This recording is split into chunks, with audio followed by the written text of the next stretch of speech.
Hello hi നമസ്കാരം.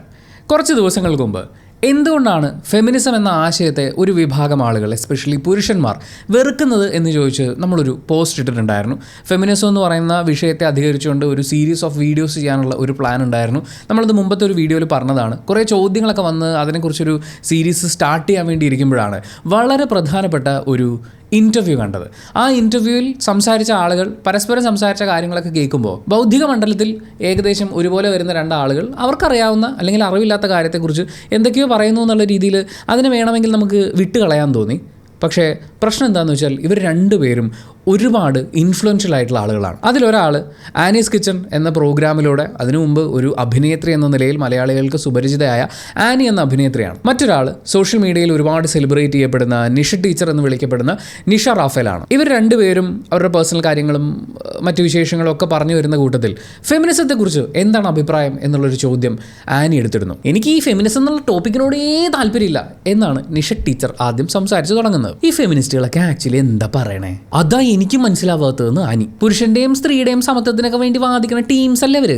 എങ്ങനെ equal ആവണേ? സ്ത്രീയും പുരുഷനും ഒക്കെ എങ്ങനെയാ ഈക്വൽ ആവുക? സ്ത്രീയുടെ കാലിബർ അല്ല പുരുഷന്റെ കാലിബർ, രണ്ടും രണ്ടല്ലേ എന്നൊക്കെയുള്ള വിശദമായ സംസാരം ഇവർക്കിടയിൽ നടക്കുന്നു. നിഷ ടീച്ചർ പറയുന്നു, ആനി അനുസരിക്കുന്നു. പിന്നീട് അവർ അർദ്ധനാരീശ്വര സങ്കല്പത്തിലേക്കൊക്കെ പോകുന്നുണ്ട്. നമ്മൾ അവിടം വരെ പോകേണ്ട കാര്യമില്ലാന്ന് തോന്നുന്നു. ഇത്രയും പറഞ്ഞു കേൾക്കുന്നതിൽ നിന്ന് തന്നെ രണ്ട് കാര്യങ്ങളാണ്. ഒന്ന്, ഇവർക്ക് രണ്ടുപേർക്കും കോൺസെപ്റ്റ് എന്താണെന്നുള്ളത് കൃത്യമായി മനസ്സിലായിട്ടില്ല. രണ്ട്, ഈ കോൺസെപ്റ്റിനെ കുറിച്ച് അനാവശ്യമായ ഒരു വിദ്വേഷം അല്ലെങ്കിൽ ഇതിലെന്തോ കുഴപ്പമുണ്ട് എന്ന് പറയുന്ന ഒരു മുൻധാരണ ഇവരുടെ ഉള്ളിലുണ്ട്. ബഹുഭൂരിപക്ഷം ആളുകൾക്കും അറിവില്ലാത്തതുകൊണ്ടും തെറ്റായ കുറേ മുൻധാരണകൾ കിടക്കുന്നതുകൊണ്ടുമാണ് ഈ ഒരു ആശയത്തിനെ ഇത്രയധികം വെറുക്കുന്നത്. ആ വിഷയത്തിലേക്ക് വിശദമായി കടക്കുന്നതിന് മുമ്പ് ഈ രണ്ട് വ്യക്തികളും, അതായത് എന്തിട്ട് ഫെമിനിസം എന്നുള്ള രീതിയിൽ സംസാരിച്ചുകൊണ്ടിരുന്ന ഈ രണ്ടുപേരുടെയും ജീവിതത്തിൽ ഫെമിനിസ്റ്റ് ആശയങ്ങൾ ലോകമെമ്പാടും പരന്നതിൻ്റെ ഭാഗമായി ഉണ്ടായിട്ടുള്ള മാറ്റങ്ങൾ എത്രത്തോളം ഹെൽപ്ഫുൾ ആയിട്ടുണ്ട് എന്ന് നമുക്കൊന്ന് മനസ്സിലാക്കാൻ ശ്രമിക്കാം. ആനി എന്ന് പറയുന്ന അഭിനേത്രി അവർ പഠിച്ചുകൊണ്ടിരുന്ന സമയത്താണ് സിനിമ എന്ന് പറയുന്ന ഒരു മേഖലയിലേക്ക് വരുന്നത്. ഈ വിദ്യാഭ്യാസത്തിന് വേണ്ടിയുള്ള അവകാശം എന്ന് പറയുന്നത് ഒരു കാലഘട്ടം വരെ പെണ്ണുങ്ങളൊക്കെ പഠിച്ചിട്ട് എന്തിനാ എന്ന് ചിന്തിച്ചുകൊണ്ടിരുന്ന ഒരു സമൂഹമായിരുന്നു നമ്മൾ ലോകമെമ്പാടും ചിന്തിച്ചു പോകുന്നതിന് മുമ്പ് നമ്മുടെ കാര്യം തന്നെ ആലോചിച്ച് നോക്കാം. വിദ്യാഭ്യാസത്തിന് വേണ്ടി, അറിവിന് വേണ്ടിയുള്ള ഒരു സ്ത്രീയുടെ സ്വാതന്ത്ര്യത്തിന് ഇവിടെ പുല്ലുവില കൽപ്പിച്ചിരുന്നെടുത്തുനിന്ന് സ്ത്രീക്കും അതിനുള്ള അർഹതയുണ്ട്, അവൾക്കും വിദ്യാഭ്യാസത്തിലൂടെ ഒരുപാട് നേട്ടങ്ങൾ കൈവരിക്കാൻ പറ്റും എന്നൊരു ധാരണയിലേക്ക് നമ്മൾ എത്തിയിട്ട് അധിക കാലമൊന്നും ആയിട്ടില്ല. അതിനുശേഷം അഭിനയം എന്ന മേഖല ആനി തിരഞ്ഞെടുക്കുന്നു. അതിനെക്കുറിച്ച് സംസാരിക്കുമ്പോൾ മലയാളത്തിലെ ആദ്യ സിനിമയായ വിഗതകുമാരനിലെ നായിക PK റോസിയെക്കുറിച്ച് സംസാരിച്ചുകൊണ്ട് തുടങ്ങണം.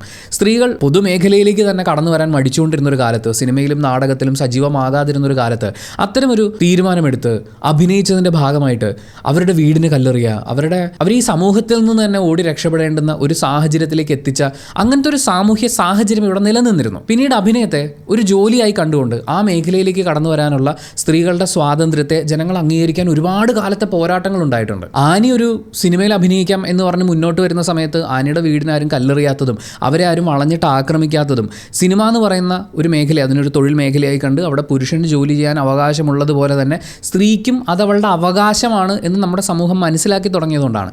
അങ്ങനെ മനസ്സിലാക്കാൻ ഒരുപാട് റോസിമാരുടെ ത്യാഗങ്ങളുണ്ടായിരുന്നു. അല്ലാതെ ഒരു ദിവസം പെട്ടെന്ന് കാലചക്രം മുഴുവൻ ഉരുണ്ട് വന്നിട്ട് ആനി അഭിനയിക്കാൻ ഇറങ്ങുമ്പോഴേക്കും പെണ്ണുങ്ങളെല്ലാം അഭിനയിക്കുന്ന ഒരു കാലമായി മാറി. അങ്ങനെയല്ല, എത്രയോ വർഷങ്ങളുടെ പോരാട്ടങ്ങൾ, എത്രയോ ആളുകൾ അവരുടെ മാനസിക ശാരീരിക ആരോഗ്യത്തെയൊക്കെ ബാധിക്കുന്ന രീതിയിലുള്ള ആക്രമണങ്ങൾ ഏറ്റുവാങ്ങി തന്നെയാണ് ആ അവകാശങ്ങൾ ഇവിടെ സ്ഥാപിച്ചെടുത്തത്. അതിനുശേഷം അവർ ഷാജി കൈലാസിനെ വിവാഹം കഴിക്കുന്നു. ആ വിവാഹവും അവരുടെ സ്വാതന്ത്ര്യ പ്രഖ്യാപനമായിരുന്നു. അന്യമതത്തിലുള്ള ഒരാളെ, സിനിമാക്കാരനായ ഒരാളെ സ്വന്തം ഇഷ്ടപ്രകാരം വിവാഹം കഴിക്കാൻ അവർക്ക് സാധിക്കുന്നത് അതിനു മുൻപ് വിവാഹം എന്ന് പറയുന്നത് ഒരു പെൺകുട്ടിയുടെ സ്വാതന്ത്ര്യമാണ് എന്ന് പറഞ്ഞിവിടെ നടന്നിട്ടുള്ള പോരാട്ടങ്ങളും ആ പോരാട്ടങ്ങൾ നിയമങ്ങളിൽ വരുത്തിയിട്ടുള്ള മാറ്റങ്ങളും ഒക്കെ ഉൾക്കൊള്ളുന്നതുകൊണ്ടാണ്. അതിനുശേഷം ആനി ഇന്നൊരു ബ്രാൻഡാണ്. ആനിയുടെ സ്വന്തം പേരിൽ ഒരു പ്രോഗ്രാം, ഒരു ടെലിവിഷൻ പ്രോഗ്രാം ഇവിടെ ടെലികാസ്റ്റ് ചെയ്യപ്പെടുന്നത് അവരുടേതായ വരുമാനം, അവരുടേതായ ജോലി, അവരുടേതായ ജീവിക്കാനും ജോലി ചെയ്യാനും യാത്ര ചെയ്യാനും ഒക്കെയുള്ള സ്വാതന്ത്ര്യങ്ങൾ അവരനുഭവിക്കുന്നത് സ്ത്രീക്ക് പുരുഷനോളം തന്നെ അവകാശങ്ങളും സ്വാതന്ത്ര്യങ്ങളും ഉണ്ട് എന്ന് ഒരുപാട് ആളുകൾ ഉറക്കെ പ്രഖ്യാപിച്ച്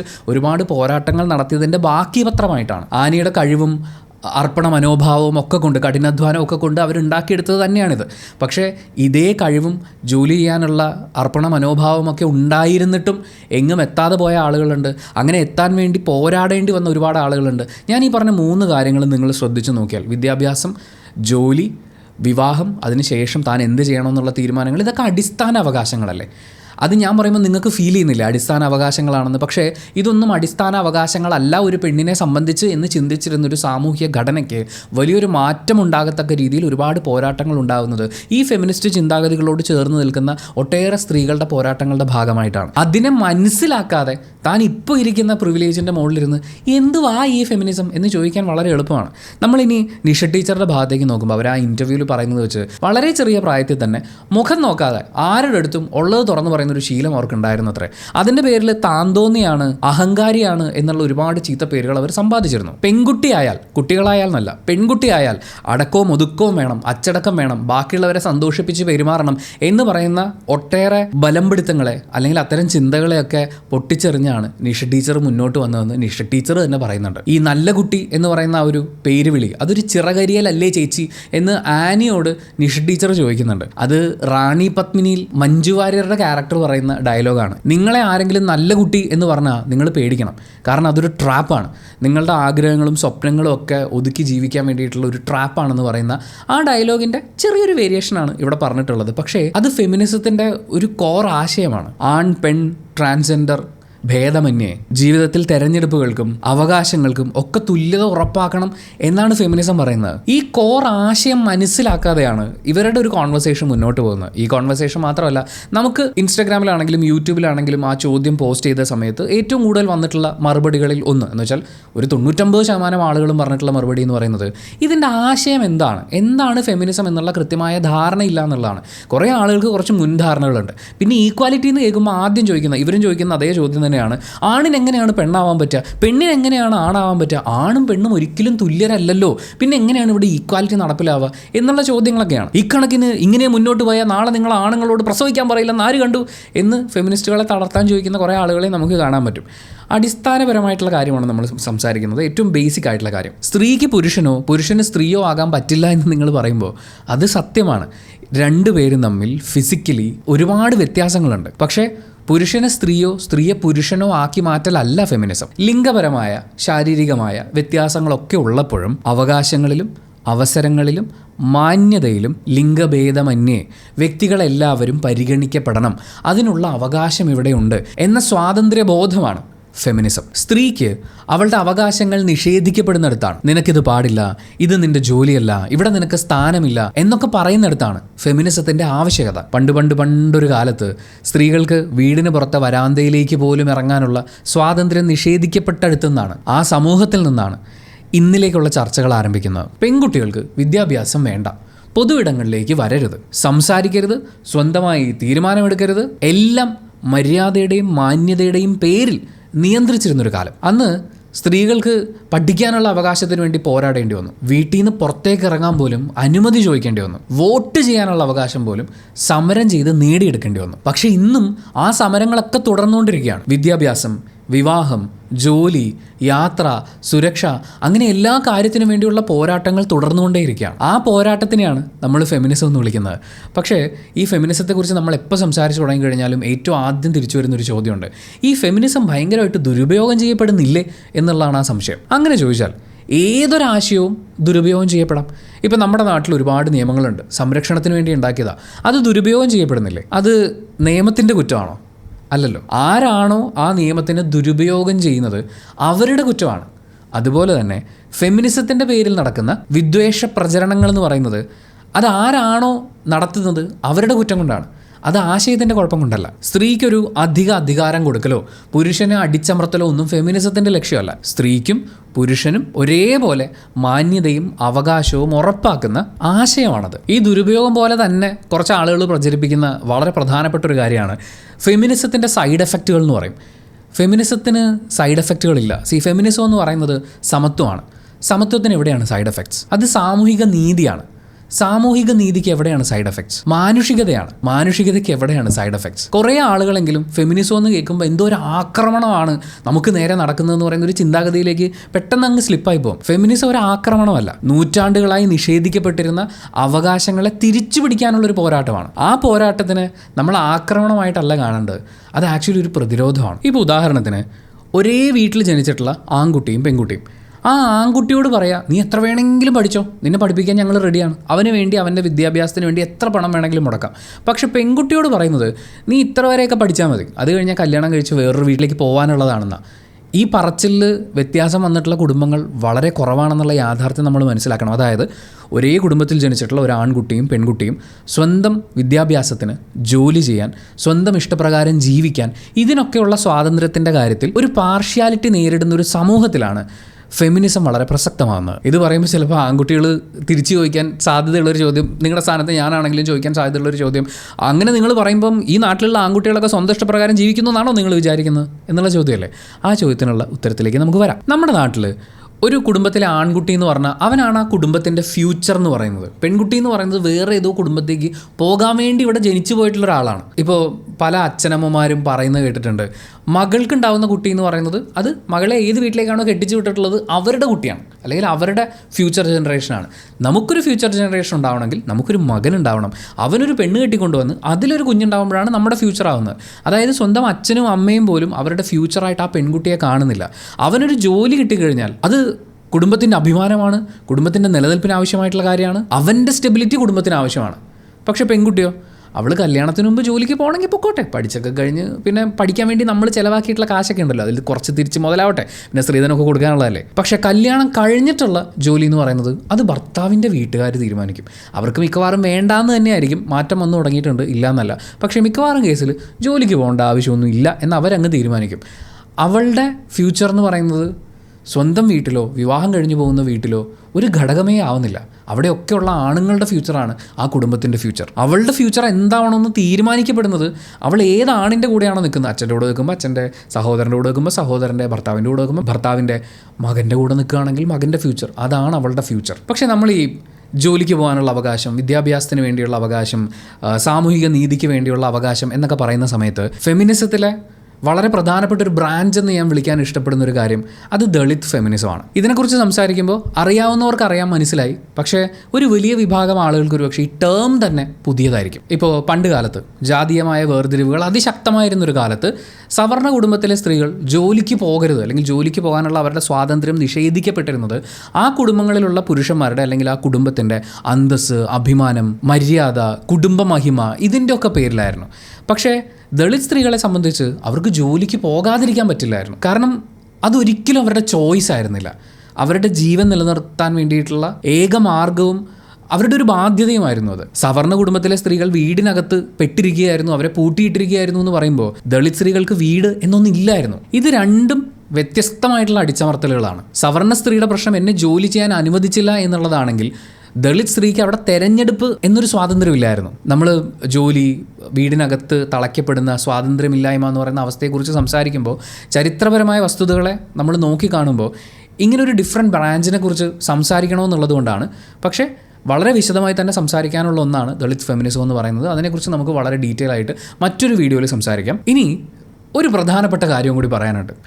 ഫെമിനിസം വന്നു, കൾച്ചർ നശിച്ചു, നമ്മുടെ സംസ്കാരം നശിപ്പിക്കുന്ന ഒന്നാണ് ഫെമിനിസം എന്നുള്ളതാണ് നമുക്ക് ഇൻസ്റ്റാഗ്രാമിലും യൂട്യൂബിലും ഒക്കെ വളരെ പ്രധാനമായിട്ട് വന്നിട്ടുള്ളൊരു കമൻറ്റ്. സോഷ്യൽ മീഡിയ നോക്കിക്കഴിഞ്ഞാലും അത്തരം ചില ചർച്ചകളും നമുക്ക് കാണാൻ പറ്റും. സ്ത്രീകൾക്ക് സ്വാതന്ത്ര്യം കിട്ടിയാൽ ലോകാവസാനമായി എന്ന് വിശ്വസിക്കുന്ന കുറേ ആൾക്കാർ ഇന്നും ജീവിക്കുന്നുണ്ട്. ഇവർ ഈ കൾച്ചർ എന്ന് പറയുന്നില്ലേ, രണ്ട് പ്രധാന ചോദ്യങ്ങളാണ്. എന്താണ് ഈ കൾച്ചർ? ആരാലാണ് ഈ കൾച്ചർ നിർമ്മിക്കപ്പെട്ടിട്ടുള്ളത്? അതായത് ഫെമിനിസം കൾച്ചർ നശിപ്പിക്കുന്നു എന്ന് പറയുകയാണെങ്കിൽ ഈ പറയുന്ന ആൾക്കാരൊക്കെ കൾച്ചർ എന്ന് റെഫർ ചെയ്യുന്നത് പലപ്പോഴും സ്ത്രീകളുടെ സ്വാതന്ത്ര്യങ്ങളെ നിയന്ത്രിച്ചിരുന്ന ആ പഴയ ശീലങ്ങളെയാണ് കൾച്ചർ എന്ന് വിളിക്കുന്നത്. വളരെ സിമ്പിളായിട്ടുള്ള എല്ലാവർക്കും മനസ്സിലാവുന്ന ഒരു ഉദാഹരണം പറയാനാണെങ്കിൽ സതിയാണ്. ഭർത്താവ് മരിച്ചാൽ ഭാര്യയും അതേ ചിതയിൽ ചാടി മരിക്കണം എന്ന് പറയുന്ന അത് അന്നത്തെ കൾച്ചറായിരുന്നു. പക്ഷേ ഇന്ന് ഒരു സ്ത്രീയുടെ ഭർത്താവ് മരിച്ചു കഴിയുമ്പോൾ ആ സ്ത്രീയോട് നിങ്ങൾ ആ ചിതയെ ചാടി മരിക്കാൻ പറയുമോ? പറയില്ല. അന്നത്തെ ആ ആചാരം നമുക്ക് ഇന്ന് ദുരാചാരമാണ് എന്ന് മനസ്സിലാക്കാൻ സാധിക്കുന്നുണ്ട്, അല്ലെങ്കിൽ അങ്ങനെ ചിന്തിക്കുന്ന ഒരു അവസ്ഥയിലേക്ക് നമ്മൾ എത്തിച്ചേർന്നിട്ടുണ്ട്. അന്നത്തെ ആ കൾച്ചറിൽ നിന്ന് അത് ദുരാചാരമാണ് എന്ന് തിരിച്ചറിയുന്ന ഇന്നത്തെ കൾച്ചറിലേക്കുള്ള നമ്മളുടെ ഈ ഷിഫ്റ്റില്ലേ, ഇത് കാലാകാലങ്ങളായി സംഭവിച്ചുകൊണ്ടിരിക്കും. ഇവിടെ ചോദ്യം ചോദിക്കുന്ന ആളുകളുണ്ട്, എന്തിന്, എന്തുകൊണ്ട്, ഇത് മാറേണ്ട സമയമായില്ലേ എന്നൊക്കെ ഒച്ചയെടുക്കുന്ന ആളുകളുണ്ട്.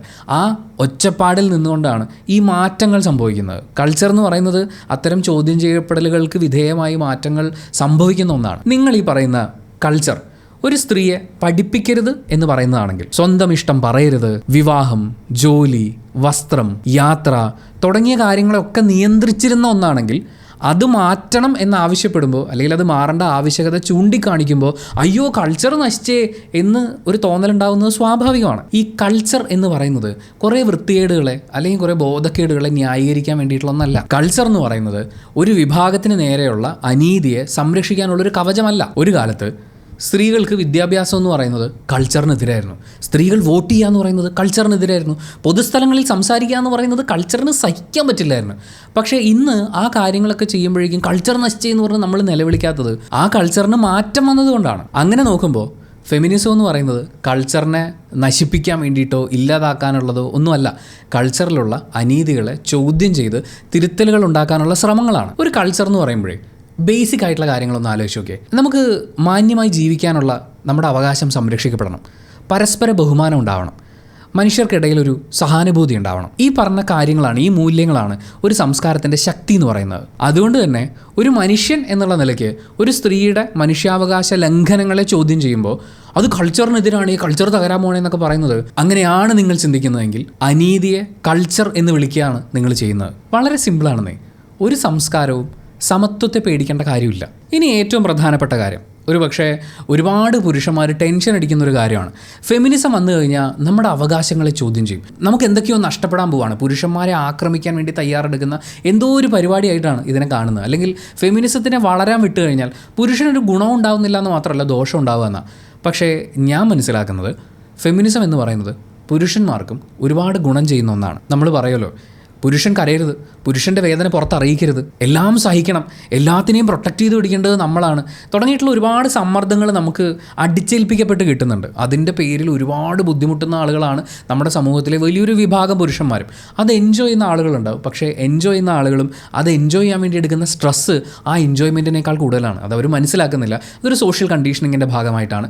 പക്ഷേ ഫെമിനിസത്തിൽ ആവശ്യപ്പെടുന്ന സ്ത്രീകൾക്ക് ലഭിക്കേണ്ട അവകാശങ്ങളെയും തുല്യതകളെയും നമ്മളും കൂടി ഉൾക്കൊണ്ട് കഴിയുമ്പോൾ പുരുഷന്മാർക്കും ഒരുപാട് ഉപകാരം ചെയ്യുന്ന ഒന്നാണിതെന്ന് നമുക്ക് മനസ്സിലാക്കാൻ പറ്റും. ഇപ്പോൾ എല്ലാത്തിനെയും നിയന്ത്രിച്ച് കൺട്രോൾ ചെയ്തുകൊണ്ട് പോകുന്ന പോലെ സ്ത്രീയെയും നിയന്ത്രിക്കുക എന്ന് പറയുന്നത് പുരുഷൻ്റെ ഉത്തരവാദിത്തമാണെന്ന് വിശ്വസിക്കുന്ന ഒരു വലിയ വിഭാഗം ആളുകളുണ്ട്. പക്ഷേ ആ നിയന്ത്രിക്കലിൽ നിന്ന്, ആ നിയന്ത്രിക്കൽ എൻ്റെ ഉത്തരവാദിത്വമാണ് എന്ന ബോധത്തിൽ നിന്ന് നമ്മൾ മാറുമ്പോൾ റിലേഷൻഷിപ്പിൽ പവർ ഉപയോഗിക്കുക എന്നുള്ളതിൽ നിന്ന് മാറിയിട്ട് അവിടെ ഒരു മനോഹരമായ പാർട്ട്ണർഷിപ്പ് ഡെവലപ്പായി വരും. അവിടെ ബന്ധങ്ങൾ കുറേയും കൂടി ആരോഗ്യകരമാവും, സ്നേഹവും ബഹുമാനവും ഒക്കെ വർദ്ധിക്കും, ഉത്തരവാദിത്തങ്ങൾ ഷെയർ ചെയ്യപ്പെടുകയാണ്. ഞാൻ ഒറ്റയ്ക്ക് ചെയ്യണം എന്ന് ഞാൻ വിചാരിച്ചിരുന്ന, മനസ്സിലാക്കിയിരുന്ന കുറേ കാര്യങ്ങൾ ഞാൻ ഒറ്റയ്ക്ക് ചെയ്യേണ്ടതല്ല. അത് എൻ്റെ കൂടെയുള്ള ഒരു സ്ത്രീ, അവരേത് റോൾ എൻ്റെ ജീവിതത്തിൽ ചെയ്യുന്ന ആളാണെങ്കിലും ഉത്തരവാദിത്തങ്ങൾ ഷെയർ ചെയ്യപ്പെടുക എന്ന് പറയുന്നത് നമ്മുടെ ഒരുപാട് ഭാരങ്ങൾ കുറയ്ക്കും. നമുക്ക് നമ്മളായി ജീവിക്കാൻ പറ്റും. എത്രയോ ആഗ്രഹങ്ങൾ ഉള്ളിൽ കൊണ്ടു നടന്ന് ഒന്നും ചെയ്യാൻ പറ്റാതെ കുടുംബത്തിന് വേണ്ടി അല്ലെങ്കിൽ വീട്ടിലുള്ള പെണ്ണുങ്ങളെ കൺട്രോൾ ചെയ്യുകയാണ്, അപ്പോൾ അതിൻ്റെ ഭാഗമായിട്ട് അവർക്ക് പ്രൊവൈഡ് ചെയ്യാൻ വേണ്ടി അങ്ങനെ സ്ട്രെസ് എടുക്കുന്ന എത്രയോ പുരുഷന്മാർക്ക് ഇതെല്ലാം ഷെയർ ചെയ്യുമ്പോൾ, ഉത്തരവാദിത്തങ്ങൾ ഷെയർ ചെയ്യപ്പെടുമ്പോൾ ഒരു ബ്രീത്തിങ് സ്പേസ് കിട്ടും. ഇവിടെ ആണുങ്ങൾക്ക് കിട്ടുന്ന ഒരു അധികാരമുണ്ട്. അതാണ് ഒരുപാട് ആളുകളെ സന്തോഷിപ്പിക്കുന്നത്, ആണധികാരം. ഈ അധികാരങ്ങളൊക്കെ തരുമ്പോൾ അതിൻ്റെ കൂടെ ഇപ്പുറത്തെ സൈഡിൽ ഏൽപ്പിക്കുന്ന കാര്യമാണ് ഉത്തരവാദിത്തങ്ങൾ. ഈ ഉത്തരവാദിത്തങ്ങളുടെ പ്രത്യേകത എന്ന് പറയുന്നത് ഒരു മനുഷ്യായുസ് മുഴുവൻ നമ്മൾ ചക്രശ്വാസം വലിച്ചു കഴിഞ്ഞാലും തീരാത്ത അത്രയും ഉത്തരവാദിത്തങ്ങളാണ്. ഞാൻ പറയുകയാണെങ്കിൽ ഈ ലോകത്ത് അധികാരത്തേക്കാൾ സുന്ദരമായിട്ടുള്ള ഒന്നാണ് സ്വാതന്ത്ര്യം എന്ന് പറയുന്നത്. ഉത്തരവാദിത്തങ്ങൾ ഷെയർ ചെയ്യപ്പെടുമ്പോൾ നമുക്ക് കിട്ടുന്ന ആ ബ്രീത്തിങ് സ്പേസില്ലേ, ആ സ്പേസിൽ നമുക്ക് യാത്രകൾ ചെയ്യാം, നമ്മുടെ സമ്പാദ്യം നമ്മുടെ ഇഷ്ടത്തിന് ഉപയോഗിക്കാം, നമുക്കായിട്ട് സ്വപ്നങ്ങളും ആഗ്രഹങ്ങളും ഉണ്ടാവുകയും അത് നടപ്പിലാക്കിയെടുക്കാനും പറ്റും. ഈ സ്വാതന്ത്ര്യത്തിനെ പണയം വെച്ചിട്ട് ഉത്തരവാദിത്വം എടുത്ത് തലയിൽ വെക്കുമ്പോഴാണ് നമുക്ക് ബോണസ് കിട്ടുന്ന ഈ ആണധികാരങ്ങൾ ഉണ്ടാകുന്നത്. ആ ആണധികാരത്തിൻ്റെ ഉപയോഗങ്ങൾ ഉണ്ടാകുമ്പോൾ നമ്മുടെ കൂടെ നിൽക്കുന്ന നമ്മളൊരു പാർട്ട്ണറായി കൂടെ നിർത്തേണ്ട ആളുകൾ നമ്മളൊരു മുതലാളിയായിട്ട് കാണും. ഇപ്പോൾ പലരും പറയില്ലേ ഫെമിനിസം പോട്ടെ ഈക്വാലിറ്റി വരട്ടെ എന്ന്.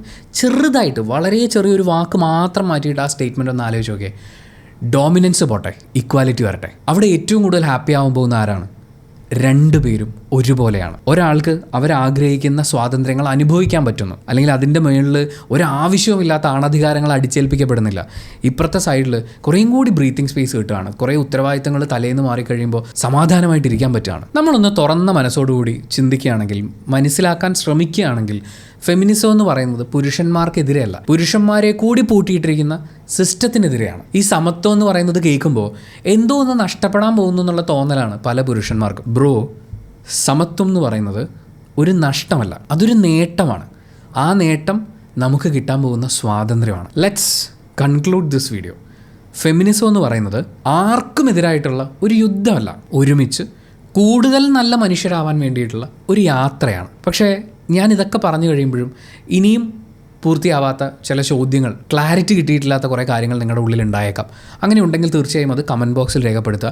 നമ്മളിതൊരു സീരീസ് ആയിട്ട് ചെയ്യാൻ തന്നെയാണ് ഉദ്ദേശിക്കുന്നത്. സംശയങ്ങളും ആരോഗ്യകരമായ ചർച്ചകളും ആവാം. ഈ കമൻറ്റ് ബോക്സിൽ വരുന്ന ആളുകളെ ആക്രമിക്കാൻ തുനിഞ്ഞിറങ്ങുന്ന ആളുകളെ ഇതിനു മുമ്പും നമ്മൾ പറഞ്ഞിട്ടുള്ളതാണ്, ആദ്യമൊക്കെ നമ്മൾ ഡിലീറ്റ് ചെയ്യും. പക്ഷേ ഒരു പരിധിക്കപ്പുറത്തേക്ക് ആക്രമണം അഴിച്ചുവിടാനുള്ള പരിപാടിയാണെങ്കിൽ ചാനലിൽ നിന്ന് ഹൈഡ് ചെയ്യും എന്ന് ഓർമ്മിപ്പിച്ചിട്ട് നിങ്ങളുടെ ആശയങ്ങളും സംശയങ്ങളും പ്രതീക്ഷിച്ചുകൊണ്ട് നമ്മൾ ഈ വീഡിയോ വൈൻഡപ്പ് ചെയ്യാണ്. Thank you so much for watching this video. Video ഇഷ്ടപ്പെട്ടാൽ ലൈക്ക് ചെയ്യുക, കമൻറ്റ് ചെയ്യുക, ഷെയർ ചെയ്യുക, സബ്സ്ക്രൈബ് ചെയ്യുന്ന കാര്യവും ഹൈപ്പ് ചെയ്യുന്ന കാര്യവും പരിഗണിക്കുക. ആനിയോടും നിഷ റാഫേലിനോടും പറയാനുള്ളൊരു കാര്യം, പണ്ടൊരു കഥയുണ്ട്, കസ്തൂരി അന്വേഷിച്ച് നടന്ന കഥ. അതിൻ്റെ വേറൊരു വേർഷനാണ് ഇവിടെ സംഭവിച്ചുകൊണ്ടിരിക്കുന്നത്. കസ്തൂരിയെ കുറ്റം പറഞ്ഞുകൊണ്ടിരിക്കുകയാണ്. ആക്ച്വലി കസ്തൂരിമാനാക്കുന്നത് ഈ മുതുകത്തിരിക്കുന്ന കസ്തൂരിയാണല്ലോ. അതിനെ ഇങ്ങനെ കുറ്റം പറയാതിരിക്കുക. നിങ്ങളാക്കി മാറ്റിയിട്ടുള്ള സാഹചര്യങ്ങൾ എന്തൊക്കെയായിരുന്നെന്നും അതിന് ചരിത്രപരമായുള്ള കുറേ കണക്ഷൻസൊക്കെ മനസ്സിലാക്കിയാൽ തന്നെ ഒരുവിധപ്പെട്ട സംശയങ്ങളൊക്കെ തീരും. അറ്റ്ലീസ്റ്റ് അറിവില്ലായ്മയുടെ പുറത്തുള്ള അനാവശ്യമായ കുറ്റപ്പെടുത്തലുകൾ നമുക്ക് ഒഴിവാക്കാൻ പറ്റും.